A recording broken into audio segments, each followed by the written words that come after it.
What you're about to see in this video isn't just another political speech. It's a live breakdown full of shouting, contradictions, and clear signs of being out of control. Stay until the end because every minute reveals something even more serious about power, economics, and the future of the United States. Welcome to another video. If you enjoy the content, please subscribe to the channel and leave a like. Look, I watched this speech more than once because honestly, the first time it seemed like a parody. Donald Trump takes the stage saying he's going to fix everything, but what we see is a man clearly out of control, voice altered the entire time, sentences that start at one point and end nowhere, ideas thrown around like words in a blender. This isn't a combative style, this is disorganization. Anyone who's followed American politics for decades knows the difference. I'm Mike Anderson, and this wasn't strength, it was a collapse on national television.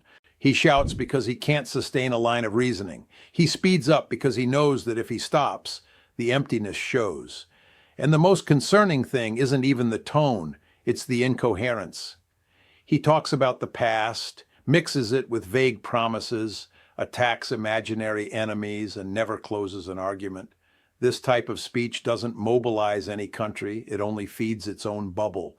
And when you see a former president incapable of maintaining coherence for 5 minutes, the question stops being ideological and becomes institutional. Is this leadership, or is it pure chaos disguised as nostalgia?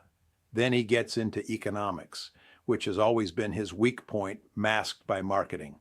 Trump says he defeated inflation, that he understands money, that he protects workers. This coming from a guy who was born rich, went bankrupt several times, and was always saved by banks, inheritances, and shady deals. He was never the savior of the American worker. Never. While he shouted about high prices, he didn't mention a single concrete policy, because there isn't one. The record is clear. Tax cuts for billionaires, dismantling of regulations, and abandonment of the middle class. He calls this success because the financial market went up, but workers paid more at the supermarket, in rent, and for health care. And let's speak the truth that many avoid. Trump dodged the draft, never carried the weight that the average American carries. Yet he poses as a defender of the people. This isn't just hypocrisy, it's an insult. The economy doesn't improve with bravado.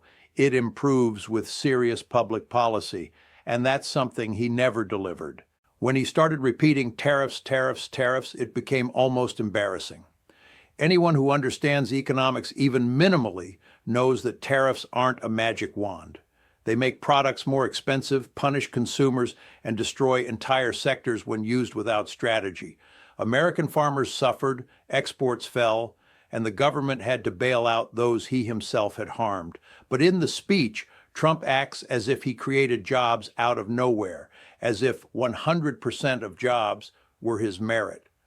This is statistically false and intellectually dishonest. The obsessive repetition of this word reveals something simple. He doesn't understand complex systems. He understands slogans. And when slogans fail, he shouts louder. It's not a coincidence. It's a limitation.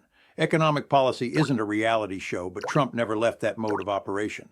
And then comes the most dangerous part, immigration. When the speech completely derails, he needs a scapegoat. Trump blames immigrants for high rent, unemployment, and social crisis. This is false, racist, and convenient. Immigrants pay billions in taxes, sustain entire sectors, and do essential work that the system depends on. Who inflates rent are real estate funds. Who outsources jobs are corporations. Who concentrates wealth are billionaires and tech magnates. But he never says that because they're his financiers. And that's why Representative Jasmine Crockett's response matters so much. She was direct, constitutional, and courageous in saying the obvious.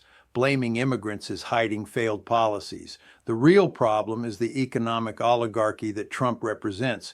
If we don't confront this, we'll keep discussing ghosts while the country is drained from the top. If this video shocked you, bothered you, or made you think, then it fulfilled its purpose. Politics isn't about taking sides, it's about responsibility. Leave your like, subscribe to the channel, and comment below. Did this speech seem like leadership or desperation to you?